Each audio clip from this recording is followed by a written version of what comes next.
HOA Karen harassed my grandson over balloons by the lake. Now she's fined and banned.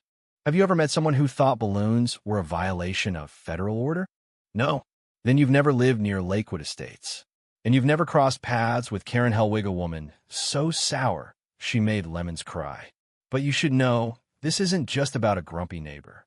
This is about control, cruelty, and one kid's birthday balloon that broke the HOA president's final nerve and the consequences that came crashing down because of it.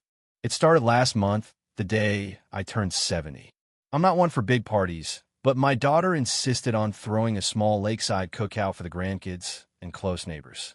Hamburgers, lemonade, and a couple bunches of helium balloons tied to the picnic table. My grandson, Micah, had picked out the biggest one himself. A rainbow foil balloon that said, "World's Best Grandpa." Micah's 9. All cheeks, curiosity, and kindness. Not the kind of kid who picks fights. But somehow, that balloon made him enemy number one. Because right around the time we lit the grill, Karen came stomping down the path like a freight train in flip-flops. She wasn't out for a stroll. She was on a mission.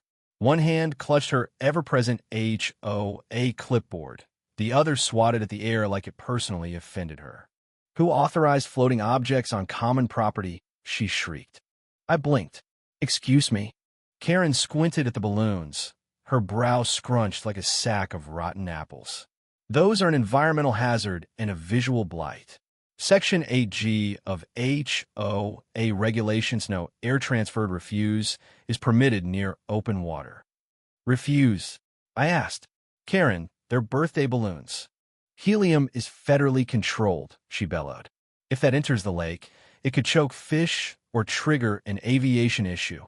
Micah stepped forward, his voice small but steady. "It's for my grandpa." Karen snapped at him like he was a criminal. "This is not a carnival, young man. You're trespassing on Serenity."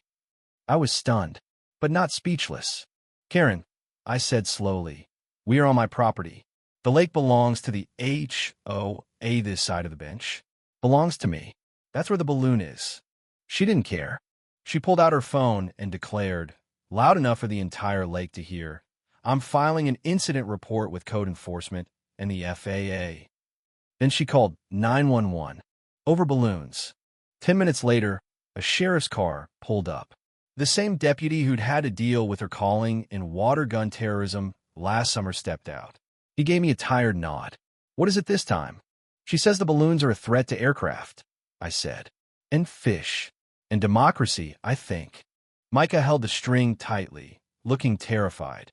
Karen started ranting about environmental disasters, visual line-of-sight obstructions, and her personal right to keep the lake a spiritually neutral zone.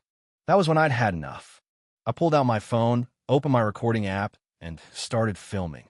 Then I said, loud and clear, "Deputy, would you mind standing next to me while I make an official HOA abuse complaint?" Karen's face turned pink, then purple. "Abuse? I am the HOA." "Exactly," I said. Now here's where twist number one hits. I'd been preparing for this moment. Because for the last 4 months, Karen had been harassing families all over Lakewood. My neighbor Jada got a $500 fine for a sidewalk chalk drawing. The Smiths were threatened with legal action because their toddler's tricycle was parked facing the lake. I'd been documenting it all, and I wasn't alone. Twist number two, Micah's balloon wasn't just sentimental. It was equipped with a tiny GPS tracker science project we'd been working on together for school. It was never released, never detached, never left the picnic table.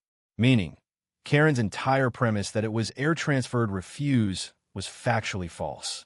So when the deputy asked, "Was this balloon launched?" and I replied, "Nope. It's secured in part of a classroom science tracker project," Karen realized she'd stepped into it deep. She huffed, turned to walk away, but not before muttering, "Disgusting abuse of neighborhood norms. You people think you can just celebrate anything." "You people," I said, raising an eyebrow. I filed a formal complaint with the HOA Oversight Council that very evening. I submitted video, a complete dossier of citations she'd issued in the past year. and 3 witness statements, including one from family she found while they were mourning a loss because their sympathy wreath contained unapproved plant species. Within a week, we were notified of an emergency HOA disciplinary hearing.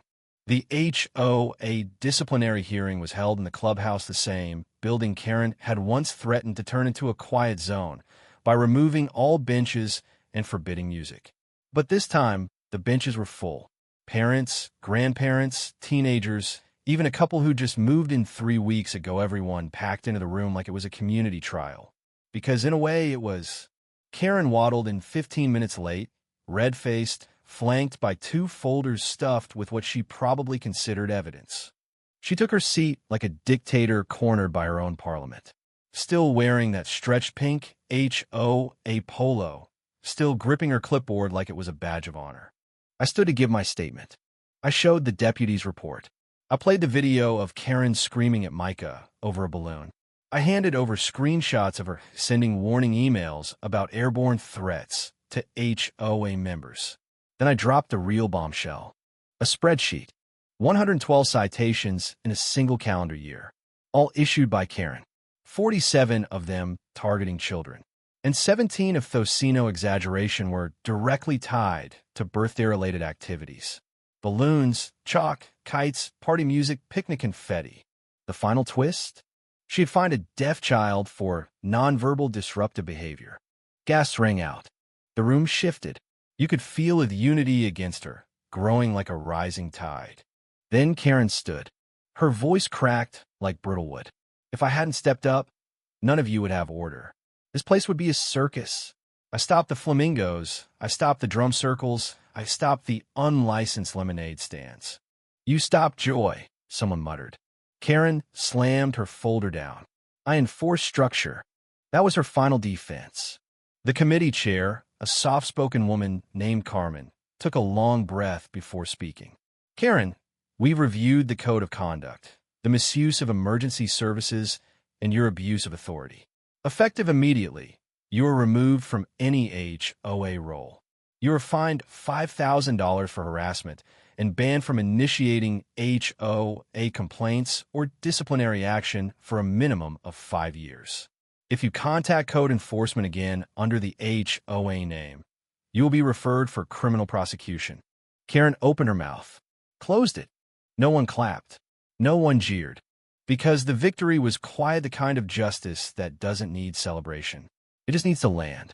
She stormed out, face twisted in disbelief, muttering something about ungrateful neighbors and legal appeals. Micah was sitting in the back with a balloon tied to his wrist. When she passed him, he didn't flinch. He just smiled and said, "It's still a good day, Grandpa." I nearly cried. Later that week, the community came together for a surprise. They threw a freedom picnic at the lake. Everyone brought balloons. We had 37 of them, one for each HOA citation Karen had issued that month. At sunset, we all released one except Micah's. He kept his tied to his wrist. Janice, yes. That Janice was sworn in as interim president until the next election. She made sure the new rules guaranteed 0 fines for joy, 0 penalties for laughter, and permanent protection for balloon-based celebrations. Karen tried to sue the HOA. The judge dismissed it in 7 minutes. She moved out a month later. The house sold fast. The new owners? A family with 4 kids, 2 dogs, and a trampoline visible from space. As for me, I still sit by the lake some mornings, sipping coffee and watching Micah's balloon float in lazy circles around the picnic table. It's a symbol now, a reminder that you can stand up to small-minded cruelty, even when it hides behind rules and clipboards. So now let me ask you, true or false? A child balloon by the lake is a threat to order and peace? The end.